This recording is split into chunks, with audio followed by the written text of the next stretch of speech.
إن الحمد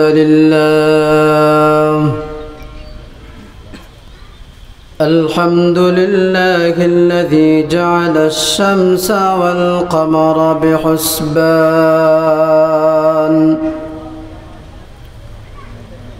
والنجم والشجر يسجدان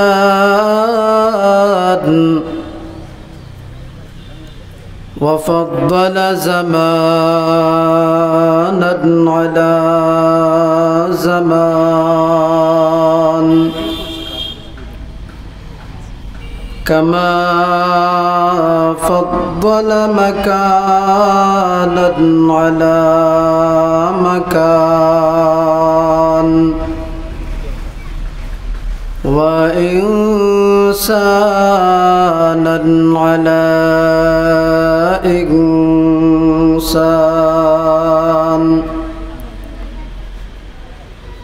ونشهد أن لا إله إلا الله وحده لا شريك له ونشهد أن سيدنا وسندنا وحبيبنا وحبيب ربنا وطبيبنا وطبيب قلوبنا ومولانا محمدا عبده ورسوله صلى الله تعالى عليه وعلى آله وأصحابه وبارك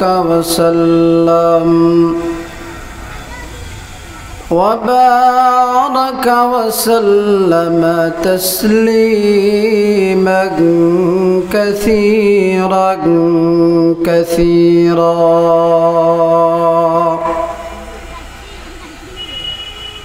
أما بعد فأعوذ بالله من الشيطان الرجيم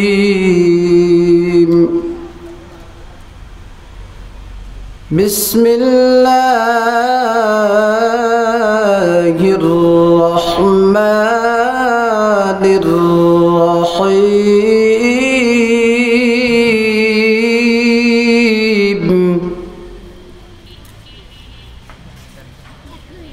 يا أيها الذين آمنوا اتقوا الله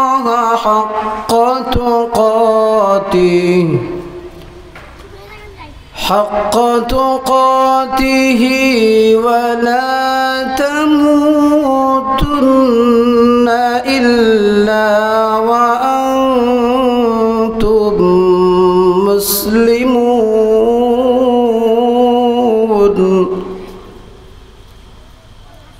صدق الله العظيم وصدق رسوله النبي الأمي الكريم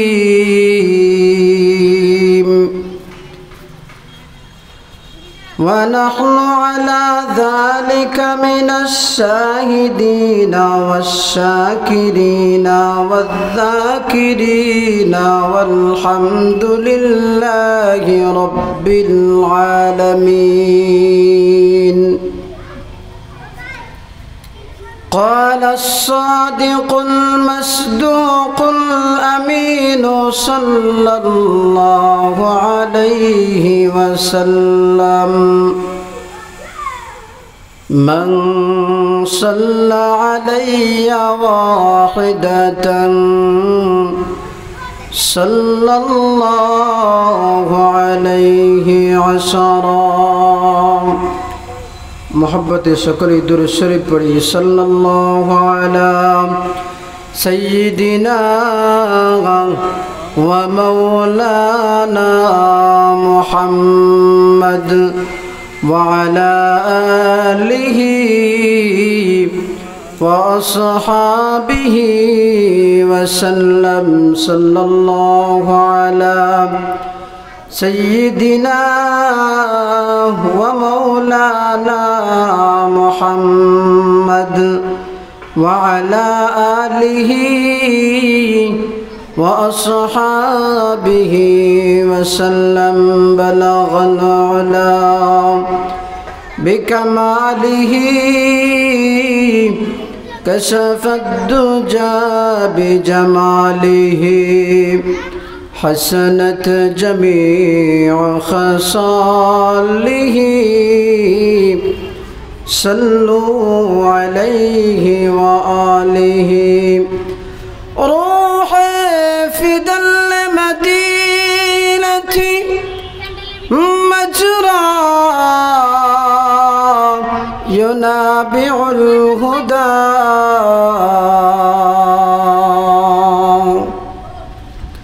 وفي مهدها لام النبي المحترم بلغ العلا بكماله كشف الدجى بجماله حسنت جميع خصاله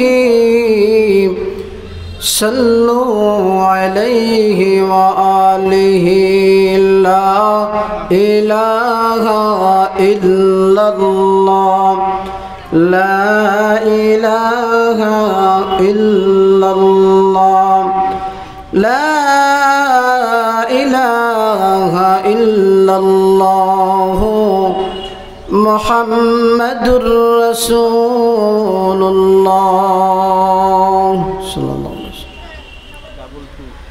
الحمد لمن قدر خيرا وخبالا الحمد لمن قدر خيرا وخبالا والشكر لمن صور حسنا وجمالا والشكر لمن صور حسنا وجمالا أي ختم رسول فخر شاه مدينة أي ختم رسول فخر شاه مدينة دکھلا دے مجھے منظر گلزار مدینہ دکھلا دے مجھے منظر گلزار مدینہ আলহামদুলিল্লাহ ঐতিহ্যবাহী জাঙ্গিরাই যুব কল্যাণ পরিষদের উদ্যোগে 3 দিন ব্যাপী ঐতিহাসিক তাফসীরুল কোরআন মহাসম্মেলনের চলমান অধিবেশনের মোহতারাম সভাপতি সাহেব, মঞ্চে উপবিষ্ট হযরত উলামায়ে কেরাম, অত্র এলাকার ধর্মপ্রাণ মুসলমান ভাই সব, মুরব্বিয়ানে আযম, কলিজার টুকরা যুবক ভাইরা, পর্দার আড়ালে অবস্থানরত আমার অত্যন্ত শ্রদ্ধেয় সম্মানিত পর্দানিশীনা মা ও বোনেরা, মহান আল্লাহ রাব্বুল ইজ্জত আল জালালের দরবারে লক্ষ কোটি শুকরিয়া আদায় করছি যে মহিয়ান গরিয়ান রব্বুল আলামিন আমাদেরকে দুনিয়ার বিভিন্ন কাজ থেকে যাচাই বাছাই করে দুনিয়াবি কাজ থেকে আমাদেরকে ফারেক করে এই জান্নাতের বাগানে নুরানি মাহফিলে আসার বসার, কোরআন ও হাদিস থেকে কয়েকটি কথা বলার এবং শোনার তৌফিক দান করেছেন। সেজন্য সেই মহান রব্বে করিমের দরবারে আল্লাহর দেওয়া অসংখ্য অগণিত নিয়ামতের শুকরিয়া আদায় করছি আলহামদুলিল্লাহ। মুহতারাম হাজিরিন, আল্লাহ পাক রব্বুল আলামিন মানুষকে অসংখ্য অগণিত নিয়ামত দান করেছেন যার কোনো হিসাব নাই। পৃথিবীর কোনো বৈজ্ঞানিক যদি মনে করে আল্লাহ পাক রব্বুল আলামিন মানুষকে যেই পরিমাণ নিয়ামত দান করেছেন আর সে গণনা করবে, তাহলে দেখা যাবে দুনিয়ার সমস্ত কলমের কালিগুলি শেষ হয়ে যাবে, খাতার কাগজগুলি শেষ হয়ে যাবে। আল্লাহর নিয়ামতের গণনা যদি কোনো বান্দা লিখতে যায়, লিখতে লিখতে কালিও শেষ হয়ে যাবে, খাতার কাগজ শেষ হয়ে যাবে, এমনকি ওই বৈজ্ঞানিকের জীবন শেষ হয়ে যাবে, কিয়ামত হয়ে যাবে, তথাপিও আল্লাহর নিয়ামতের হিসাব লেখা শেষ হবে না।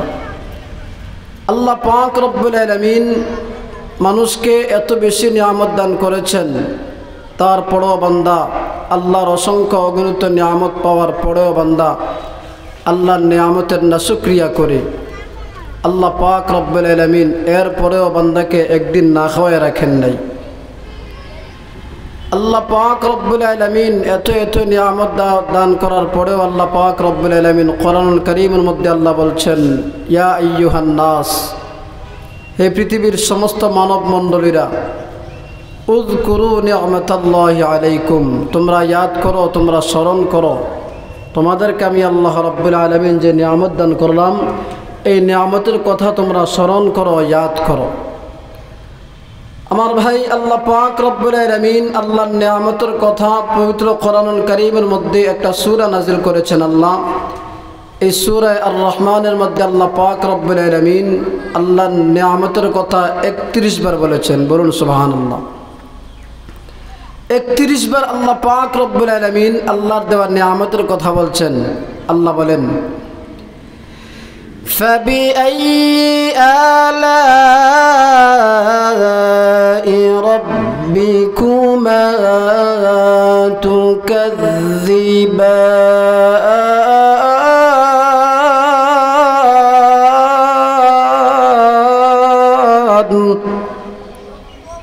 সুতরাং তোমরা আমার কোন অনুগ্রহকে তোমরা অস্বীকার করতে পারবে? আল্লাহর দেওয়া কোনো নিয়ামতকে আমরা অস্বীকার করতে পারবো না। মুহতারাম হাজিরিন, আমি আপনাদের সামনে কোরআনুল কারীম থেকে ছোট্ট একখানা আয়াতে কালিমা তেলাওয়াত করেছি। আমার তেলাওয়াতকৃত আয়াতে আল্লাহ পাক রব্বুল আলামিন আমাদেরকে কি নসিহত করেছেন, আসুন আমি আমার তেলাওয়াতকৃত আয়াতের দিকে চলে যাই। আল্লাহ পাক রব্বুল আলামিন আমার তেলাওয়াতকৃত আয়াতের মধ্যে মুমিন ইমানদারদেরকে আল্লাহ পাক রব্বুল আলামিন নসিহত করতেছেন। আল্লাহ বলেন, ইয়া আইয়ুহাল্লাযীনা আমানু ইত্তাকুল্লাহা হাক্কা তুকাতিহি ওয়া লা তামুতুন্না ইল্লা ওয়া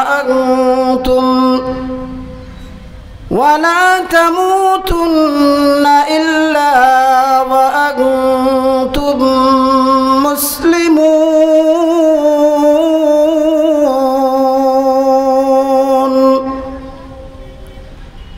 মহান আল্লাহ রাব্বুল আলামিন বলেন, ইয়া আইয়ুহাল্লাযীনা আমানু, হে ঈমানদারগণ, হে মুমিনগণ, হে বিশ্বাসীগণ, ইত্তাকুল্লাহ, তোমরা আল্লাহকে ভয় করো, হাক্কা তুকাতিহি, আল্লাহকে যথাযথ ভয় করো, ওয়ালা তামুতুন্না ইল্লা ওয়া আনতুম মুসলিমুন, আর তোমরা প্রকৃত মুমিন না হয়ে, প্রকৃত মুসলমান না হয়ে তোমরা মৃত্যুবরণ করো না। আমার ভাইয়েরা, আল্লাহ রাব্বুল আলামিন এই আয়াতের শুরুতে আল্লাহ পাক রব্বুল আলামিন মুমিনদেরকে আল্লাহ পাক রব্বুল আলামিন ইঙ্গিত করে নসিহত করতেছেন। আল্লাহ বলেন, ইয়া আইয়ুহাল্লাযীনা আমানু, হে মুমিনগণ, হে বিশ্বাসীগণ, হে ঈমানদারগণ। আমার ভাইয়েরা, এবার আসুন, ঈমানদার কারা, মুমিন কারা? আল্লাহ পাক রব্বুল আলামিন কোরআনুল কারীমের মধ্যে আল্লাহ সূরাতুল ইউনূসের মধ্যে আল্লাহ সূরা ইউনূসের 63 নম্বর আয়াতের মধ্যে আল্লাহ বলেন, الذين آمنوا وكانوا يتقون।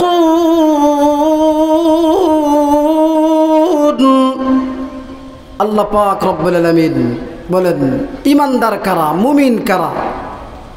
আল্লাহ বলেন, ইয়া আল্লাযীনা আমানু ওয়া কানু ইয়াত্তাকুন। আল্লাযীনা আমানু ওয়া কানু ইয়াত্তাকুন, যারা ঈমান আনয়ন করেছে, যারা ঈমান আনয়ন করেছে এবং যাদের ভিতরে তাকওয়া আছে, খোদাভীরু যারা, তাদেরকে বলা হয় ঈমানদার। আজকে তো আমাদের সমাজের মধ্যে আমরা শুধু মুখ দ্বারা বলি ঈমানদার ঈমানদার, মুখে দাবি করি আমি মুমিন, আমি মুসলমান, কিন্তু আমার মধ্যে কোনো মুসলমানিত্ব দেখা যায় না। আল্লাহ বলেন, ইয়া আইয়ুহাল্লাযীনা আমানু, হে ঈমানদারগণ, হে মুমিনগণ, ইত্তাকুল্লাহ, তোমরা আল্লাহকে ভয় করো। আমার ভাইয়েরা, আল্লাহ রাব্বুল আলামিন ইত্তাকুল্লাহ শব্দ আল্লাহ পাক রব্বুল আলামিন পবিত্র কোরআনুল কারীমের মধ্যে আল্লাহ এক জায়গায় দু জায়গায় আল্লাহ বলেন নাই, অন্ততপক্ষে 92টি জায়গার মধ্যে আল্লাহ বলেছেন ইত্তাকুল্লাহ ইত্তাকুল্লাহ, তোমরা আমি আল্লাহকে ভয় করো। আমার ভাইরা, আল্লাহ রব্বুল আলামিন ইত্তাকুল্লাহ, তোমরা আল্লাহকে ভয় করো। তোমার আল্লাহ রব্বুল আলামিন কেন বললেন ইত্তাকুল্লাহ, তোমরা আমাকে ভয় করো, আমাকে ভয় করো? ইত্তাকুল্লাহ ব্যাখ্যায় মুফাসসিরিনে কেরামগণ বলেন আই ইত্তাকুন নারা, ইত্তাকুল্লাহ তোমরা আল্লাহকে ভয় করো, এর মানে হলো তোমরা জাহান্নামের আগুনকে ভয় করো। কারণ যেই মানুষের ভিতরে জাহান্নামের আগুনের ভয় থাকবে ওই মানুষ কখনো গুনাহের কাজ করতে পারে না। যেই মানুষের ভিতরে জাহান্নামের আগুনের ভয় থাকবে ওই মানুষ কখনো সুদ খাইতে পারে না, ওই মানুষ ঘুষ খাইতে পারে না, ওই মানুষ অন্যের মান আত্মসাৎ করে খাইতে পারে না, ওই মানুষ জবান দ্বারা সে মিথ্যা কথা বলতে পারে না। এই জন্য আল্লাহ রব্বুল আলামিন ইত্তাকুল্লাহ বলেছেন, তোমরা আমি আল্লাহকে ভয় করো, আমি আল্লাহকে ভয় করো। ইত্তাকুল্লাহ আল্লাহকে ভয় করো। আমার ভাইরা, আল্লাহ রব্বুল আলামিন বলেন হে পৃথিবীর মানুষেরা, আমি আল্লাহ রব্বুল আলামিন তোমাদেরকে আমি আল্লাহ আমার কুদরতি হাত দিয়ে বানাইছি। আল্লাহ রব্বুল আলামিন বলেন আমি আল্লাহ তোমাদেরকে আমি আল্লাহ আমার কুদরতি হাত দিয়ে বানাইলাম। আর যে কুদরতি হাত দ্বারা আমি আল্লাহ তোমাদেরকে বানাইলাম ওই কুদরতি হাত দ্বারা আমি আল্লাহ তোমাদেরকে জাহান্নামের মধ্যে নিক্ষেপ করব, মালিক হিসাবে এটা আমার বরদাস্ত হবে না। ইত্তাকুল্লাহ, তোমরা আল্লাহকে ভয় করো। এরপর আল্লাহ বলেন হাক্কা তুকাতিহি, যথাযথ আল্লাহকে ভয় করো। এমন ভয় আল্লাহকে করো না নামাজ পড়লাম সুদ খাইলাম, নামাজ পড়লাম ঘুষ খাইলাম, নামাজ পড়লাম অন্যের মাল আত্মসাৎ করে খাইলাম, নামাজ পড়লাম মসজিদ থেকে বাইর হয়ে আবার জবান দ্বারা মিথ্যা কথা বললাম। না না না, এমন ভয় আল্লাহকে করো না। হাক্কা তুকাতিহি, যথাযথ আল্লাহকে ভয় করো, আল্লাহকে ভয় করার মতো করো। নামাজের মতো নামাজ হইতে হবে। আল্লাহর ওলি জুনাইদ বাগদাদী রাহমাতুল্লাহি আলাইহি তিনি একদিন জঙ্গল দিয়ে তিনি যাচ্ছেন, কোথাও যাচ্ছেন তিনি কলিমার দাওয়াত দেওয়ার জন্য। প্রতিমধ্যে আল্লাহর ওলি জুনাইদ বাগদাদী রাহমাতুল্লাহি আলাইহি জঙ্গল দিয়ে যাইতেছেন। হঠাৎ করে একজন কাঠুরিয়া আইসা জুনাইদ বাগদাদী রাহমাতুল্লাহি আলাইহিকে বলতেছেন, হে আল্লাহর ওলি জুনাইদ বাগদাদী, আপনারা এখন কোথায় যাচ্ছেন? আল্লাহর ওলি জুনাইদ বাগদাদী রাহমাতুল্লাহি আলাইহি বললেন, হে কাঠুরিয়া, আমরা এখন দ্বীনের দাওয়াত দেওয়ার জন্য, কলিমার দাওয়াত দেওয়ার জন্য আমরা রওনা হয়েছি।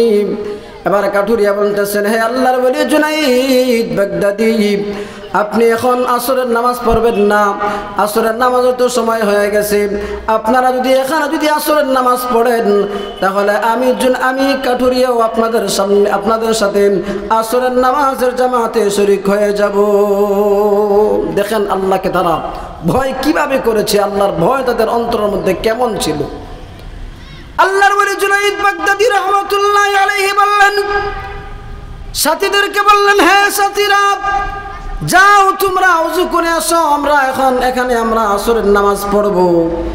আল্লাহর ওলি জুনাইদ বাগদাদী রাহমাতুল্লাহি আলাইহি সাথীদেরকে যখন বললেন যাও তোমরা ওযু করে আসো, এই কথা শুনে এবার ওই আল্লাহর বান্দা কাঠুরিয়া সে হাসতেছে।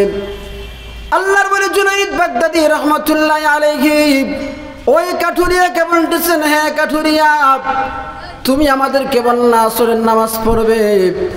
এবার আসরের নামাজ পড়তে হলে তো আগে ওযু করতে হবে, কারণ ওযু ছাড়া তো নামাজ হবে না, ওযু ছাড়া তো নামাজ হবে না। এবার আমি তাদেরকে ওযুর কথা বললাম, আর এই কথাটা শুনে তুমি হাসতেছ, আর কারণ কি?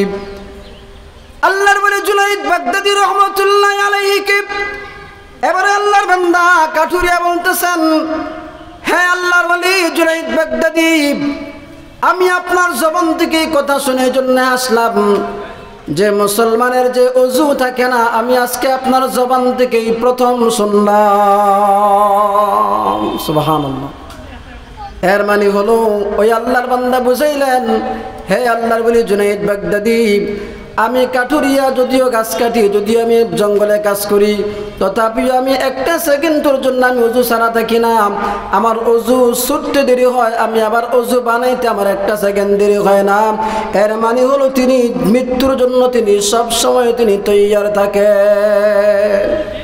এটাই তো মুমিনের গুণ। মুমিনের গুণ হলো মুমিনরা সব সময় কি থাকতে হবে? মৃত্যুর জন্য প্রস্তুত থাকতে হবে। আল্লাহর ওলি জুনাইদ বাগদাদী রাহমাতুল্লাহ আলাইহি সাথীরা যখন ওযু করে আসলেন, আল্লাহর ওলি জুনাইদ বাগদাদী এবার ওই কাঠুরিয়াকে বলতেছেন, হে কাঠুরিয়া, যাও তুমি আসরের নামাজের ইমামতি করো। আল্লাহর ওলি জুনাইদ বাগদাদী যখন বললেন, কাঠুরিয়া তুমি নামাজের ইমামতি করো, এবার কাঠুরিয়া বলতেছেন, হে আল্লাহর ওলি জুনাইদ বাগদাদী, আপনি বড় একজন আল্লাহর ওলি, আর আপনাকে আমি এখানে রাইখা আমি আসরের নামাজ পড়বো, আসরের নামাজের ইমামতি করব? না না, এটা আমার দ্বারা সম্ভব হবে না। আল্লাহর ওলি জুনাইদ বাগদাদী এবার ওই কাঠুরিয়াকে বলতেছেন, হে কাঠুরিয়া, এই মুহূর্তে আমি দেখতেছি আমার চাইতে আরো তুমি একজন বড় আল্লাহওয়ালা, তুমি একজন বড় একজন ইমানদার। হে আল্লাহর ওলি কাঠুরিয়া, তুমি আসরের নামাজের ইমামতি করবা।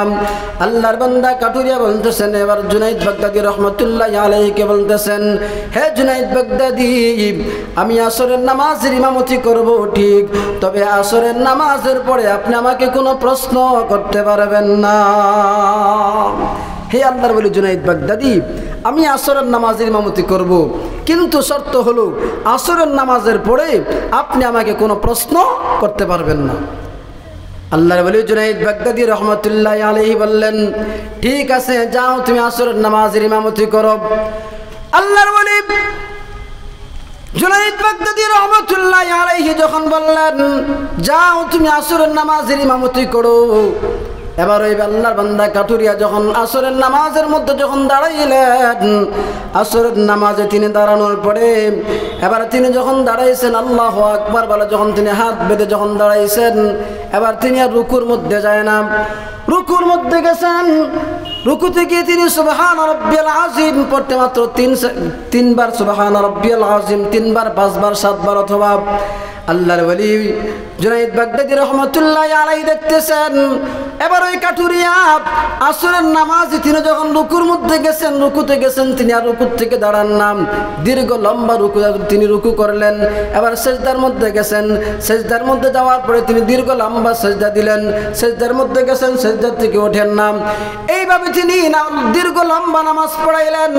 পিছনে মুসল্লিরা মনে মনে বলতেছেন, কি ব্যাপার, আল্লাহর বান্দা কাঠুরিয়া এত লম্বা দীর্ঘ নামাজ, তিনি আসরের নামাজ তিনি কিসের জন্য পড়াইতেছেন? আসরের 4 রাকাত নামাজ পড়তে সময় লাগবে কতক্ষণ? সর্বোচ্চ সময় লাগবে 5 থেকে 10 মিনিট।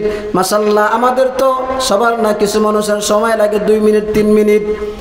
আল্লাহর বান্দা কাঠুরিয়া দীর্ঘ সময় পরে তিনি যখন আসসালামু আলাইকুম ওয়া রাহমাতুল্লাহ বলে যখন ডান দিকে সালাম ফিরাইলেন, ডান দিকে সালাম ফিরানোর পরে বাম দিকে সালাম ফিরালেন। সালাম ফিরানোর পর এবার জুনাইদ বাগদাদী রহমতুল্লাহ আলাইহি আল্লাহর বান্দা কাঠুরিয়াকে বলতেছেন, হে ভাই কাঠুরিয়া, জীবনে তো অনেক নামাজ পড়লাম, কিন্তু এত লম্বা দীর্ঘ নামাজ পড়ি নাই। এত লম্বা দীর্ঘ নামাজ তুমি কিসের জন্য পড়াইলাম? তুমি রুকুর মধ্যে গেলা, রুকুর মধ্যে যাওয়ার পর আর দাঁড়াও না, সেজদার মধ্যে গেছো, সেজদার থেকে তুমি আর উঠো না, এর কারণ কি? এত দীর্ঘ লম্বা নামাজ তুমি কিসের জন্য পড়াইলাম?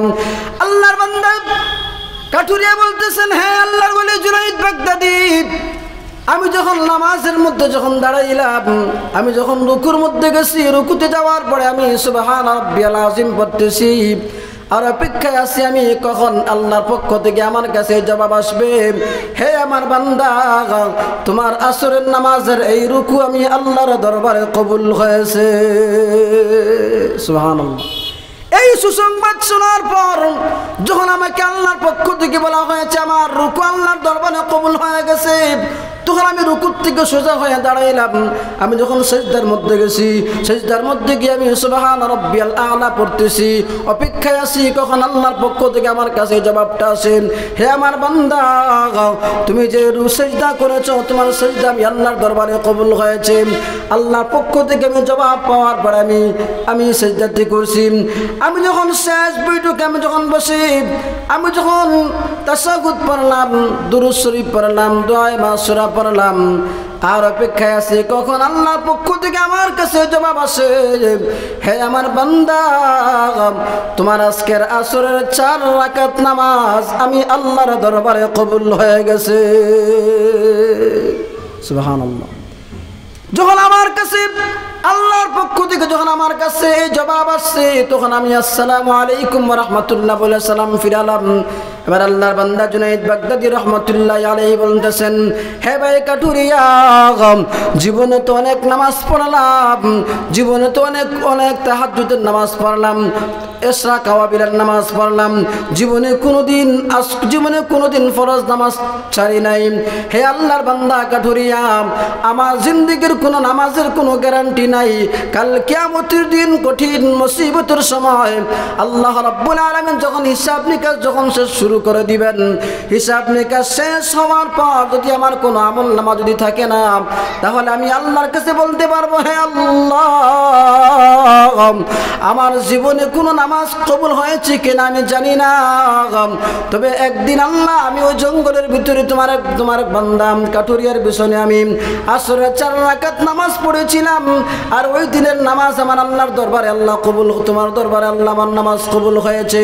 হতে পারে আল্লাহ রাব্বুল আলামিন আমার জীবনের কোনো নামাজ যদিও কবুল না হয়, তবে আজকের এই 4 রাকাত নামাজের জরিয়া করে আল্লাহ আমার জিন্দেগির সমস্ত গুনাহ আল্লাহ মাফ করে দিতে পারে। সুবহানাল্লাহ। তাহলে কি বুঝলেন? আল্লাহর ভয় তারা, এই সমস্ত আল্লাহর বান্দারা আল্লাহকে তারা ভয় করার মতো করেছেন, আল্লাহকে তারা যথাযথ আল্লাহকে ভয় করেছেন। এজন্য আল্লাহ বলেন, হাক্কা তুকাতিহি, যথাযথ তোমরা আল্লাহকে ভয় করো। এরপর আল্লাহ বলেন, ওয়ালা তামুতুন্না ইল্লা ওয়া আনতুম মুসলিমুন।